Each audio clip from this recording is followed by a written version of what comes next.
guys, welcome back to my channel. So today's video is going to be this look right here. This is actually the look that I wore for my niece's birthday. So many of you guys complimented my makeup and wanted me to do a tutorial on it. So this is the look right here. I hope you guys really enjoy it. If you did, don't forget to give it a thumbs up at the end after you're done watching this video. And yeah, I will see you guys in my next video. Bye. So the first thing we're going to go ahead and do is I'm going to go ahead and start off by priming my eyelids. I always do this step because this helps make the eyeshadows last longer, and not only that, but it helps it from creasing, and it just helps make the overall eyeshadow look so much more better. So I'm going to go ahead and prime my eyelids with Soft Ochre Paint Pot by MAC Cosmetics, and then I'm going to go ahead and throw some powder on top just to go ahead and set it. That way our eyeshadows are easier to blend. And then after that, I'm going to go ahead and take the purple palette from Morphe, and this is the 35P palette, and I'm going to be taking that light mauve color on a blending brush, and I'm going to put this into our upper crease. I'm not putting this in the socket of the crease. I'm kind of using this as a transition shade, and I'm kind of just doing this messy and just blending it through the crease because this color is going to be a peak color when it comes to adding on the crease colors. It's just going to peek over that and make it look more blended. After that, I'm going to go ahead and take this even darker mauve color, and I'm going to go ahead and deepen up that color as well, and I'm going to blend that all over the lid just like we did the first one. I'm not really putting this on the actual lid. I'm kind of just going over the crease, but if you do get some on the lid, that's fine. We're going to go ahead and go over that anyways. After that, I'm going to take a even smaller blending brush, and I'm going to be taking a darker mauve color, and this color I'm putting exactly into my crease, in the socket of my crease, and I'm going back and forth and making sure that that color blends up. And I like to take a little bit of color at a time, that way we don't put too much and then it's harder to blend out. I like to go in just circular motions and kind of pick up product as I go and see how dark it's getting and then blend it out. I never like to go into the pan of eyeshadow and go really crazy with it and add it onto the eye, because sometimes it can create a very messy look, and that is not something we are trying to go for today. So after that color, I'm going to go ahead and take a deeper purpley brown, and I'm going to put that in the socket of the crease again, and I'm going to kind of deepen up the socket of the crease. And then after that, I'm going to go ahead and take some eyelash glue, because I usually use Too Faced glitter glue, but I couldn't find it this day, but the eyelash glue will work just fine. And this is going to help with applying on the glitter. This is going to help make it stick.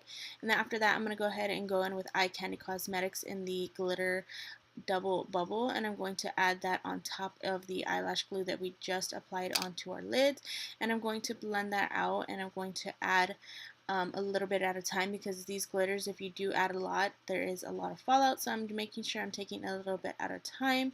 And then after that, I'm going to go ahead and line my lids, and I'm going to use the Wet n Wild eyeliner, and I'm going to just line my eyes. I was going to do a wing, but I figured that I just wanted to do a straight across eyeliner, because I knew I was going to be taking pictures and I just didn't want it to look over the top.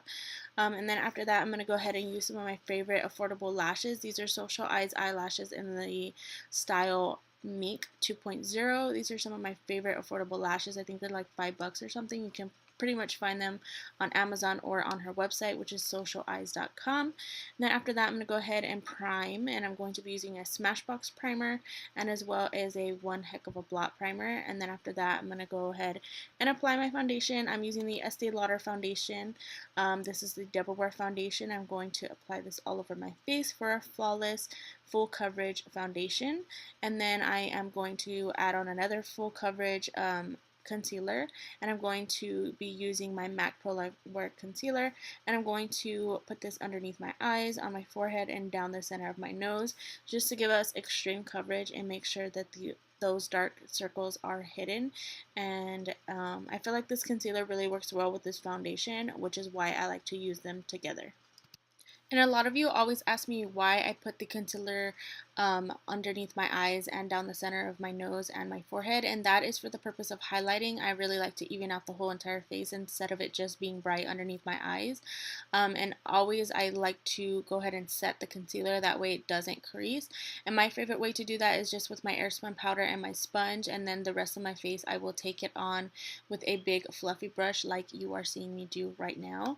And then after that, I'm going to go ahead and contour contour my face, and I'm going to be using my Kat Von D contouring palette in the shade Light, and then I'm going to go ahead and contour my cheekbones, my forehead, and as well as my temples, and down the bottom of my jawline. And I do like to take a fan brush because I feel like it just makes it more easy to blend, and it kind of does the work for you.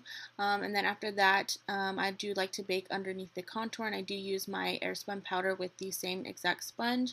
A lot of you also ask me why I do that, and I just like to do it because it helps bake underneath there and create a nice crisp line, and I feel like you can see your contour better.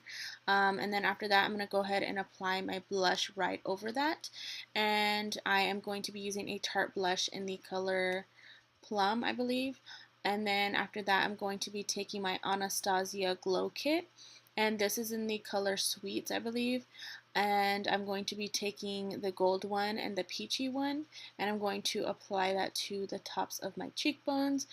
This is probably like one of my favorite glow kits that I have. I really like the Anastasia formula because you can just really see the pigmentation, and you can see your highlight from a mile away. So if you haven't already tried any of her glow kits, I definitely recommend picking one up and trying it because I guarantee you, you will love it. And then after that, I'm going to be taking the darkest two colors that we use for our crease, and I'm going to kind of mix those together.